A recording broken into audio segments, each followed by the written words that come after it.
The Art of Public Speaking by Dale Carnegie and Joseph Berg Eisenwein. Section 3. Chapter 3. Efficiency through Emphasis and Subordination. Quote, "In a word, the principle of emphasis is followed best not by remembering particular rules, but by being full of a particular feeling." End quote. C.S. Baldwin, Writing and Speaking. The gun that scatters too much does not bag the birds. The same principle applies to speech. The speaker that fires his force and emphasis at random into a sentence will not get results.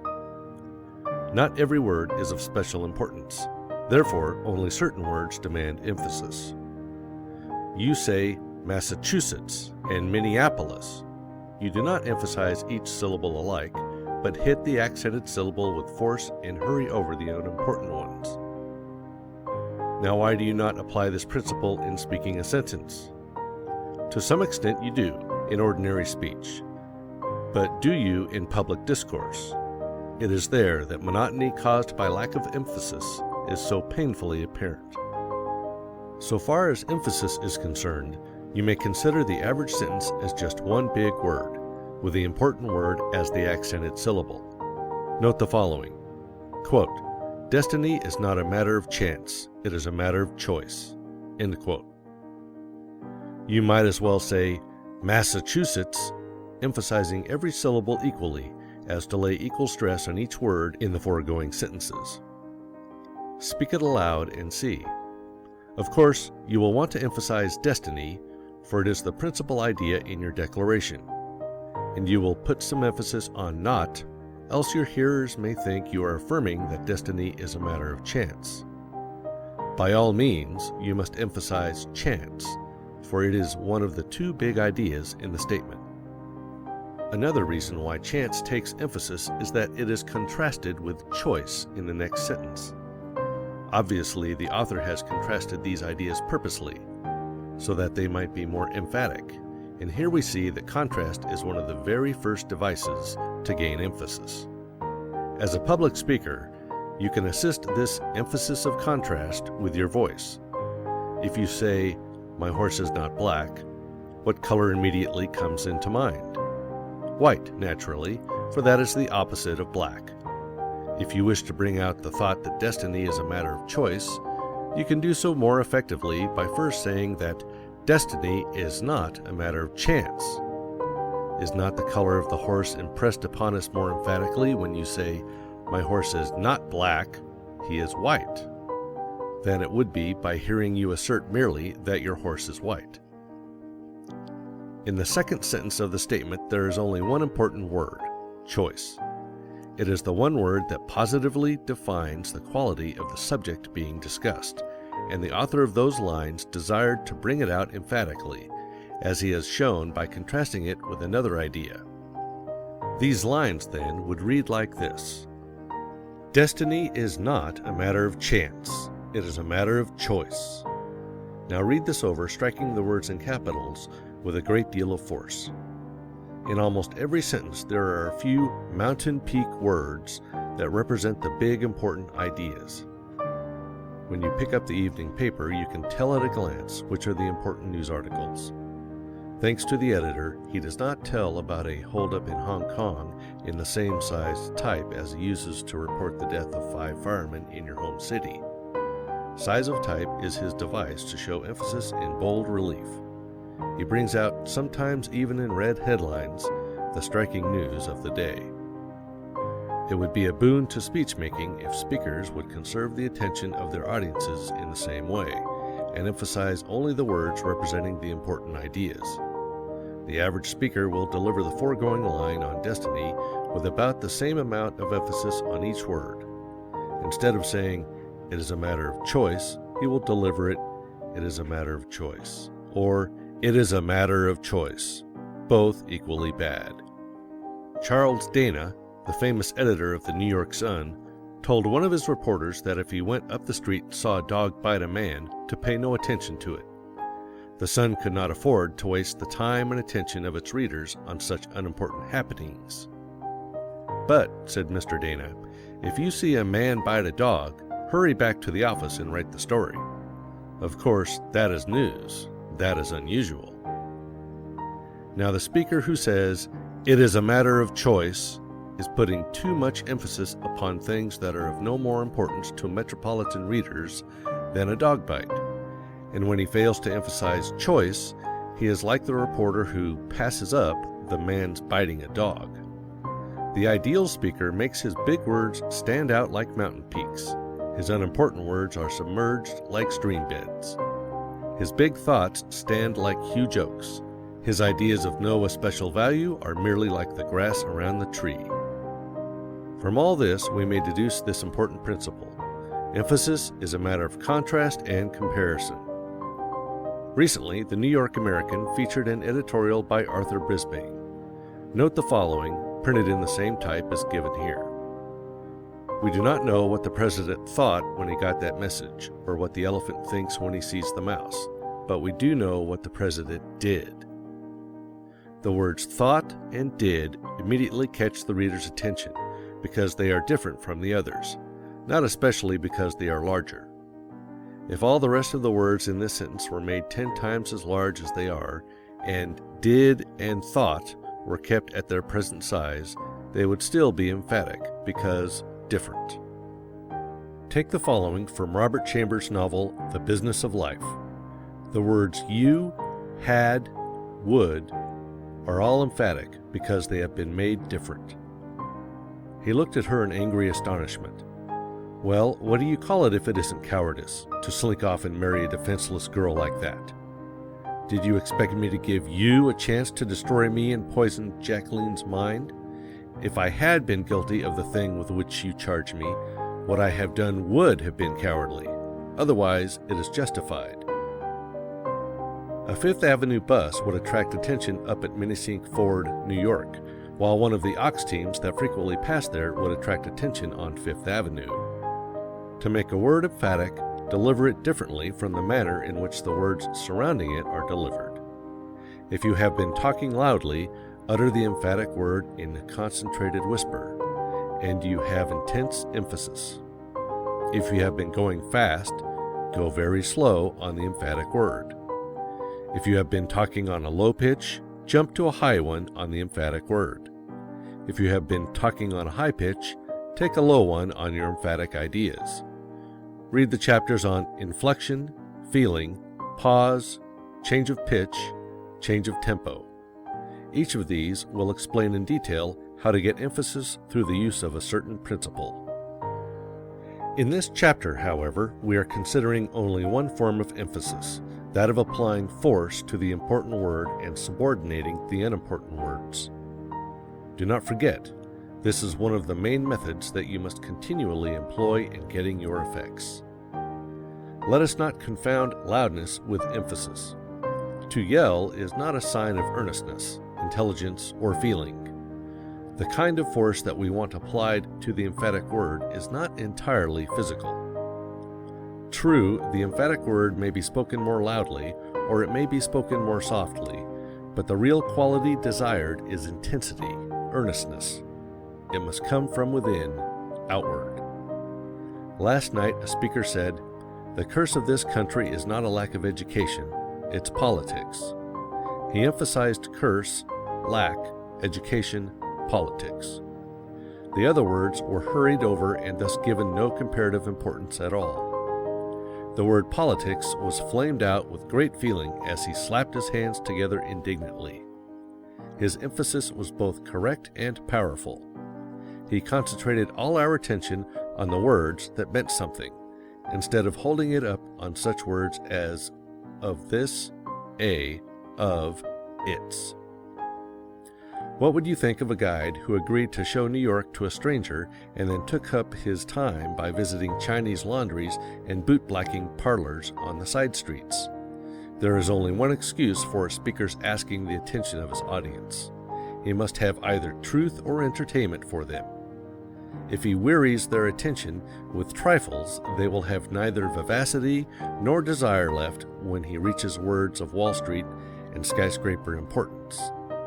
You do not dwell on these small words in your everyday conversation because you are not a conversational bore.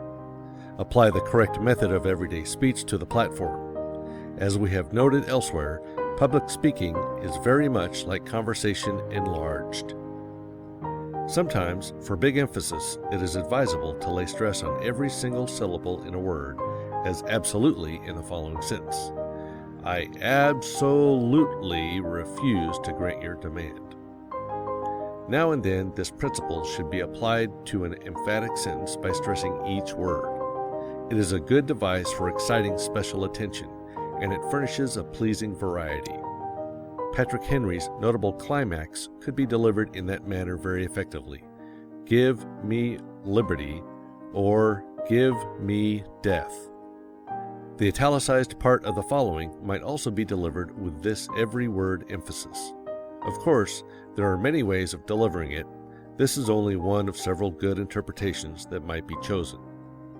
Knowing the price we must pay, the sacrifice we must make, the burdens we must carry, the assaults we must endure, knowing full well the cost, yet we enlist, and we enlist for the war. For we know the justice of our cause, and we know, too, its certain triumph. From Pass Prosperity Around by Albert J. Beveridge, before the Chicago National Convention of the Progressive Party. Strongly emphasizing a single word has a tendency to suggest its antithesis. Notice how the meaning changes by merely putting the emphasis on different words in the following sentence. The parenthetical expressions would really not be needed to supplement the emphatic words. I intended to buy a house this spring, even if you did not. I intended to buy a house this spring, but something prevented. I intended to buy a house this spring, instead of renting as heretofore. I intended to buy a house this spring, and not an automobile. I intended to buy a house this spring, instead of next spring. I intended to buy a house this spring, instead of in the autumn. When a great battle is reported in the papers, they do not keep emphasizing the same facts over and over again. They try to get new information or a new slant. The news that takes an important place in the morning edition will be relegated to a small space in the late afternoon edition. We are interested in new ideas and new facts. This principle has a very important bearing in determining your emphasis. Do not emphasize the same idea over and over again unless you desire to lay extra stress on it. Senator Thurston desired to put the maximum amount of emphasis on force in his speech on page 50. Note how force is emphasized repeatedly. As a general rule, however, the new idea, the new slant, whether in a newspaper report of a battle or a speaker's enunciation of his ideas, is emphatic. In the following selection, larger is emphatic, for it is the new idea. All men have eyes, but this man asks for a larger eye. This man with the larger eye says he will discover not rivers or safety appliances for airplanes, but new stars and suns. New stars and suns are hardly as emphatic as the word larger. Why? Because we expect an astronomer to discover heavenly bodies rather than cooking recipes. The words republic needs in the next sentence are emphatic. They introduce a new and important idea. Republics have always needed men, but the author says they need new men. New is emphatic because it introduces a new idea. In like manner, soil, grain, tools are also emphatic.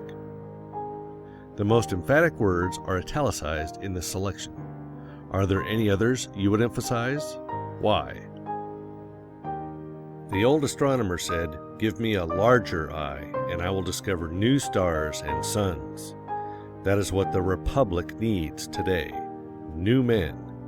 Men who are wise toward the soil, toward the grains, toward the tools. If God would only raise up for the people 2 or 3 men like Watt, Fulton, and McCormick, they would be worth more to the state than that treasure box named California or Mexico. And the real supremacy of man is based upon his capacity for education. Man is unique in the length of his childhood, which means the period of plasticity in education, the childhood of a moth, the distance that stands between the hatching of the robin and its maturity, represent a few hours or a few weeks, but 20 years for growth stands between man's cradle and his citizenship. This protracted childhood makes it possible to hand over to the boy all the accumulated stores achieved by races and civilizations through thousands of years. Anonymous. You must understand that there are no steel-riveted rules of emphasis. It is not always possible to designate which word must and which must not be emphasized. One speaker will put one interpretation on a speech, another speaker will use different emphasis to bring out a different interpretation. No one can say that one interpretation is right and the other wrong. This principle must be borne in mind in all our marked exercises. Here your own intelligence must guide, and greatly to your profit. Questions and exercises. 1. What is emphasis? 2. Describe one method of destroying monotony of thought presentation. 3. What relation does this have to the use of the voice? 4. Which words should be emphasized, which subordinated in a sentence? 5. Read the selections on pages 50, 51, 52, 53, and 54, devoting special attention to emphasizing the important words or phrases and subordinating the unimportant ones. Read again, changing emphasis slightly. What is the effect? 6. Read some sentence repeatedly, emphasizing a different word each time, and show how the meaning is changed, as is done on page 22. 7. What is the effect of a lack of emphasis? 8. Read the selections on pages 30 and 48, emphasizing every word. What is the effect on the emphasis? 9. When is it permissible to emphasize every single word in a sentence? 10. Note the emphasis and subordination in some conversation or speech you have heard. Were they well made? Why? Can you suggest any improvement? 11. From a newspaper or a magazine, clip a report of an address or a biographical eulogy. Mark the passage for emphasis and bring it with you to class. 12. In the following passage, would you make any changes in the author's markings for emphasis? Where? Why? Bear in mind that not all words marked require the same degree of emphasis. In a wide variety of emphasis, and in nice shading of the gradations, lie the excellence of emphatic speech. I would call him Napoleon, but Napoleon made his way to empire over broken oaths and through a sea of blood. This man never broke his word. No retaliation was his great motto and the rule of his life, and the last words uttered to his son in France were these, quote, "My boy, you will one day go back to Santo Domingo, forget that France murdered your father," unquote. I would call him Cromwell, but Cromwell was only a soldier, and the state he founded went down with him into his grave. I would call him Washington, but the great Virginian held slaves. This man risked his empire rather than permit the slave trade in the humblest village of his dominions. You think me a fanatic tonight, for you read history, not with your eyes, but with your prejudices. But 50 years hence, when truth gets a hearing, the muse of history will put Phocion for the Greek, and Brutus for the Roman, Hampden for England, Lafayette for France. Choose Washington as the bright, consummate flower of our earlier civilization, and John Brown the ripe fruit of our noonday. Then, dipping her pen in the sunlight, will write in the clear blue above them all the name of the soldier, the statesman, the martyr, Toussaint Louverture. Wendell Phillips, Toussaint Louverture. Practice on the following selections for emphasis. Beecher's Abraham Lincoln, page 76. Lincoln's Gettysburg Speech, page 50. Seward's Irrepressible Conflict, page 67. And Bryan's Prince of Peace, page 448. End of Section 3. Recording by Joe Mabry.